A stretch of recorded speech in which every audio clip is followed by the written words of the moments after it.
5 best things about Disney's Animal Kingdom. If you're heading to Disney's Animal Kingdom, here's our 5 favorite things about this park, which I don't think gets enough love. I think you're absolutely right. I think this park does not get enough love. I think people put it on the bottom of the list.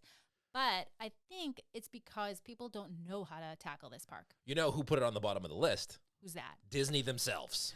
They put out a list of ranking their unofficial rankings of popularity for their parks, and Animal Kingdom unfortunately came in at number 4. Wait, where was this list and how do you know about that? They put it on Twitter. They said they ranked the popularity and busyness of the parks, and Animal Kingdom came in dead last. I think people just need to learn some of the items that we're going to list here today and how to navigate the park and really how to unlock it. Because I guess I have to admit, the beginning days, I don't think this was necessarily my favorite park either. Let's get into this list. These are the 5 things that we love about Disney's Animal Kingdom, starting off with the first on the list, which is an attraction in and of itself, but not an attraction at the same time, the food.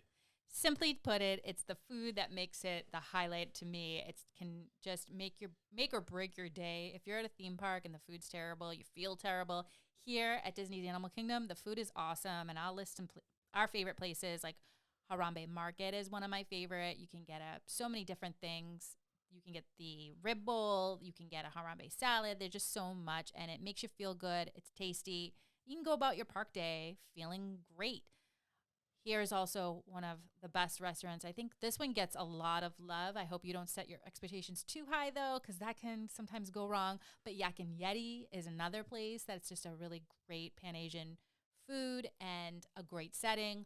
Awesome time to get off your feet off in Animal Kingdom and cool down. So I really love it. And Santulli Canteen, if you want to try something different, some steam pods maybe when you're in there, or a salad or some grilled steak. There's a lot of good things to eat there. And it's in a great environment, too, walking through Pandora, which is going to be on our list. And if you want to have a sweaty, fancy dining experience, why not check out Tiffin's? Why not? I mean, is there anything better than having a sweaty, fancy dining experience? This one I have not been able to unlock quite yet. Maybe we'll figure that out at a later date. But yeah, I'm not a huge fan of going anywhere fancy when I'm feeling hot and I've had a pretty decent amount of time on my feet at a park. You know what they say? There's different experiences. There's like fine dining, black tie dining. This one's sweaty dining. That's right. Although I've heard wonderful things about the food. So. And listen, and if you're sweaty, so is everybody else. So That's don't worry true. about that if you want to check it out. Next on the list, Festival of the Lion King. Now, if you're not into shows like me, but you want to go stick it out for your friends and family, and you want to take one for the team, you're going to enjoy the Festival of the Lion King. I am not a shows type of person. I don't enjoy them as much as most people do. But the Festival of the Lion King is one show that I love because it keeps me entertained and engaged the whole time. It's truly a world-class performance right there in Animal Kingdom. It celebrates the classic movie, The Lion King, the music, the stunts, the puppetry. It's just seamless, and these cast members do such an amazing performance. I don't know anyone that goes in here that doesn't have a good time. And sometimes these shows can be too long. This is a 40-minute show, and the 40 minutes tends to seem like it goes by really fast. I mean, you saying that, I think, speaks volumes because you have a hard time sitting still, focusing. You don't really love musicals, but this one always gets your attention and you leave happy. And by really not loving musicals, she means I don't like musicals. That's true. So if the Festival of Lion King can keep me engaged and entertained the whole time I'm there, it's a plus for the Lion King. Great job, everybody. You did it. Next on the list, Yeti or not, here he comes. I'm talking about Expedition Everest, Legend of the Forbidden Mountain. One of my favorite roller coasters. I know it's not the most thrilling. It's not a Velocicoaster. It's not a Guardians of the Galaxy. Wait a minute. It's thrilling. It is thrilling, but it's not one of these high-tech current roller coasters that everybody's talking about. It's a kind of a classic roller coaster. It almost feels like an old-school wooden roller coaster. I think it's high-tech when it goes backwards. That's true. When you do feel like you're the track ends and it looks like you're gonna go out, and then you go all of a sudden you go backwards. That definitely is a part that's pretty exciting, I have to say. You get to go through these icy Himalayan peaks. It's a speeding train. You're trying to avoid the mythic Yeti the whole time. What I love even more about this attraction in particular is the queue. It sets the scene for what you're about to embark, and it's just extremely immersive. I think the queue is one of the better queues. It's one of those queues where you're often sometimes in a queue and someone's staring at their phone and there's a huge gap in front of that person and the person in front of them, and you want them to move. This queue is the total opposite. You don't really want to look at your phone. You want to look at everything that's around you in the queue, and that stops you from moving forward in a good way, right? Because you're trying to look at all the decorations and all of the discoveries that they have and all of the footprints and photographs they have of the Yeti and the locations in which they supposedly have seen the Yeti. There's so much to see, and you could probably walk through this queue 10 times and get a different experience or see different things every time. This is just my all-time favorite. I don't necessarily love that going in the backwards kind of feeling. It's not my favorite sensation, but I take one for the team because this ride it's the whole package. It's everything you want Disney to be and then some. Definitely. Did a great job. Great job, Disney. Once again, you did a great job. Congratulations, everyone.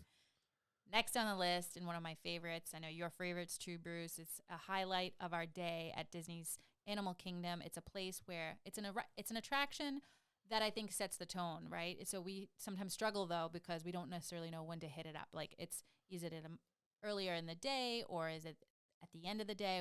How do we like to ride this? But you can't go wrong no matter what. This is Kilimanjaro Safaris.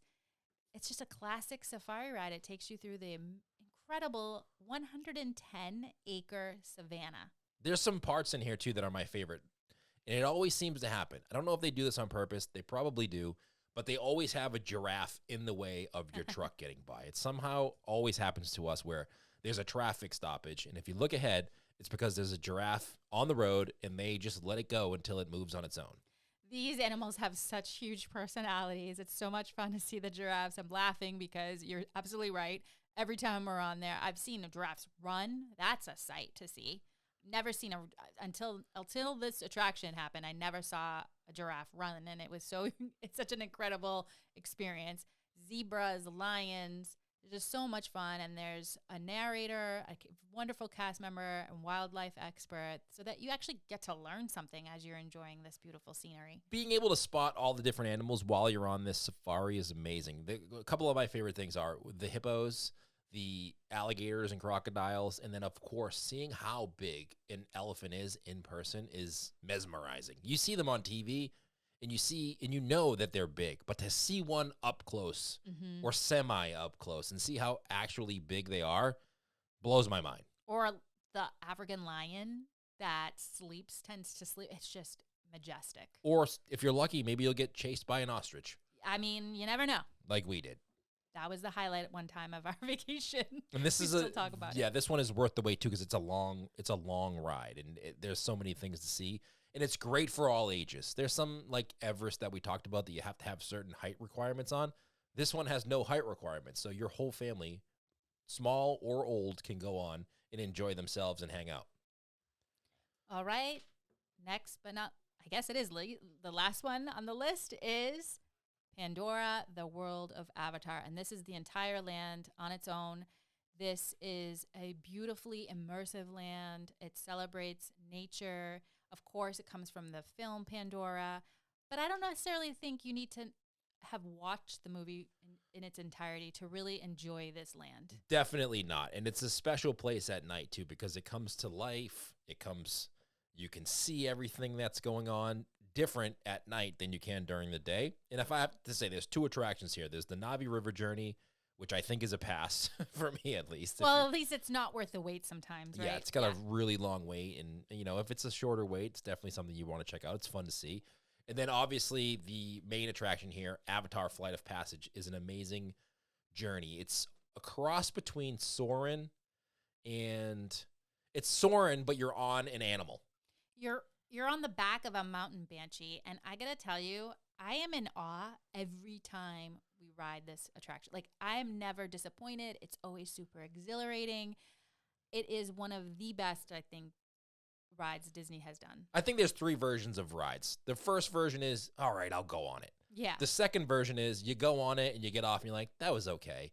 The third version is you go on it and you come off and you have the biggest smile on your face and you're like, that was amazing. Absolutely. This Avatar Flight of Passage falls into that last category. You go on this, and no matter how many times you've been on, you get off and you look at your friends or family or whoever you're with and you're like, that was unbelievable.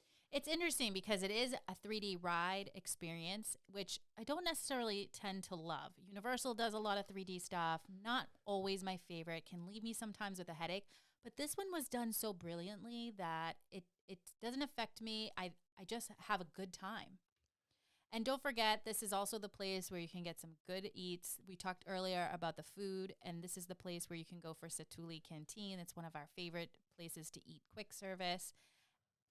All in all, it's just a beautiful place to visit. And don't forget, at night, you get that glowing fauna and flora, and it's just so beautiful. Shout out to the cheeseburger steam pods. Those are definitely their bao buns stuffed with cheeseburger, ground beef, ketchup, mustard, pickles, and cheddar cheese. It's something that I don't know if you have to get it every single time you go, but it's definitely one thing that I suggest you try at least once on your next trip to Pandora. I actually like their bowls. Their bowls are really hearty and delicious, and it's always my go-to. I think you should get maybe one of each. That's right. Get a bit of both. Bit of both. Shout out also to the dinosaur, which is an attraction you love. This is not on the list, but that's something that we must talk about. I love, once again, I think we should make a separate list, one of yours and one of mine, because, of course, dinosaur is always going to be on there, even though not a huge fan favorite. No. Not big with the crowd. It can be hurtful on your back a little bit. Also, you got the Tree of Life, which also has the show inside A Bug's Life, which if you want to chuckle, go into the Bug's Life show. And hopefully there's a lot of little kids. And I say this with all due love and in respect, right? Like there's nothing like the screeches it's like the and innocent cries of the little kids who don't know what's coming and they've never been on this before. They screech, but then they immediately laugh, which is just, I get this deep belly chuckle whenever I hear it because they're so frightened, but then they realize it's not real and then they made it. And it's like they conquered something, like they faced their biggest fear, bugs, right? And they did it. And to me, it's just so funny and fun and rewarding. I love this place. And if you've never been on it before, go on it. And after about 3/4 of the show, you'll understand what we're talking about and you'll appreciate it as well. Report back to us. All right, that's going to do it for our 5 best things about Animal Kingdom. What are your 5 best? What are your 5 must-see, do, eat things when you go to Animal Kingdom? Like if I said to you, hey, you can only do 5 things. You're going to Animal Kingdom. What would be your top 5 choices? Put them in the comments below. We want to know what yours are. You can check out our podcast. We'll put a link to that in the description below. Hit the subscribe button, and we'll see you next time.